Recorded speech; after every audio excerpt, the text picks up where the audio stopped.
मैं भारत को भारतीयता की मान्यता के आधार पर फिर से खड़ा करना चाहता हूं, उस काम में लगा हूं। ये चूना बहुत अच्छी दवा है हमारे घर के उन सब बच्चों के लिए जिनकी लंबाई नहीं बढ़ रही है। अगर ऐसे बच्चे आपके घर में हैं जिनके बारे में आपको लगता है कि लंबाई नहीं बढ़ रही है, इनको नियमित चूना खिला दीजिए, गेहूं के दाने के बराबर साल भर खिला दीजिए, लंबाई बहुत बढ़ेगी।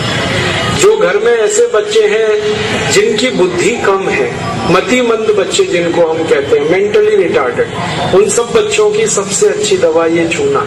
2-3 साल लगातार खिलाइए, गेहूं के दाने के बराबर, दही में नहीं तो पानी में, नहीं तो दाल में। हमारे घर में माताएं हैं जिनकी उम्र 50 वर्ष हो गई है, और जिन माताओं की उम्र 50 वर्ष हो जाती है उनका मासिक धर्म बंद होता है, मासिक चक्र बंद होता है। फिर वो माताओं को जितनी तकलीफें होती हैं मासिक चक्र बंद होने से, उनकी सबसे अच्छी दवा ये चूना ही है।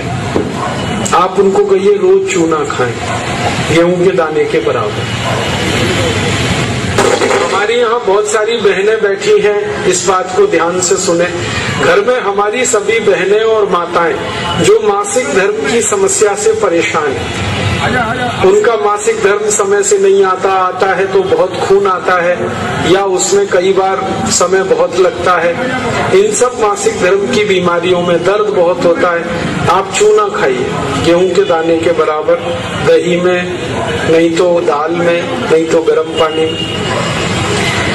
ये जो चूना है ना, ये बहुत अद्भुत दवा है उन सभी मरीजों के लिए जिनको पीलिया होता रहता है, अक्सर जॉन्डिस।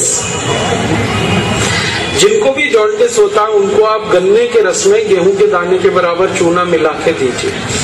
आधा गिलास गन्ने का रस, गेहूं के दाने के बराबर चूना, बहुत जल्दी पीलिया ठीक होगा और बार बार पीलिया होना बंद होगा। ये जो चूना है ना, ये नपुंसकता की बहुत अच्छी दवा है। अगर कोई पुरुष ऐसा है जिसके वीर्य में शुक्राणुओं की संख्या एकदम नील है या बिल्कुल कम है, उनको आप चूना खिलाइए। 2-3 साल चूना दीजिए उनको गन्ने के रस में, वीर्य में शुक्राणुओं की संख्या बढ़ेगी। ऐसी कई माताएं जिनके शरीर में अंडे नहीं बनते, ओव्यूलेशन का उनका गड़बड़ी है, उनको आप चूना खिलाइए, बहुत जल्दी उनकी बीमारी ठीक हो। ये जो चूना है ना, आपके रीढ़ की हड्डी में कहीं कोई तकलीफ आ जाए, जैसे कई बार रीढ़ की हड्डी का जो लंबर रीजन है, इसमें गैप आ जाता है, L1, L2, L3, L4 के बीच में गैप आ जाता है, इसको ठीक करने की ताकत चूने में ही है। चूना खाइए। कभी हड्डी क्रैक हो जाए तो हड्डी को जोड़ने की सबसे ज्यादा ताकत चूने में, चूना खाइए। एड़ी की दर्द है, पैर की एड़ी का दर्द है, चूना खाइए, ठीक होगा। पंजों में दर्द है, चूना खाइए, ठीक हो। आपके दांत में अक्सर ठंडा गर्म पानी लगता है तो आप चूना खा लीजिए, बिल्कुल ठीक हो जाए। दांत में कीड़े बहुत लगते हैं, चूना खाइए, नहीं लगेंगे। दांत हिलते हैं, कमजोर हैं, चूना खाइए, मजबूत हो जाए। ये एक चूना 70 बीमारियों में काम आता है, 70।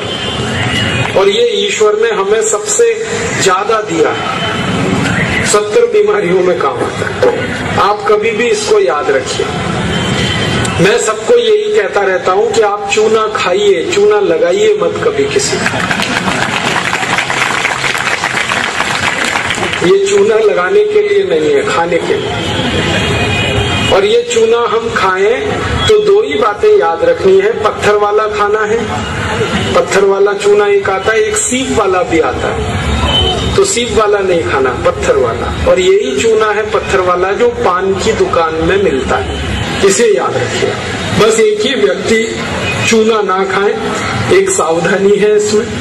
जिनको पथरी की बीमारी है, जिनको गॉल ब्लैडर स्टोन है, वो चूना ना खाएं।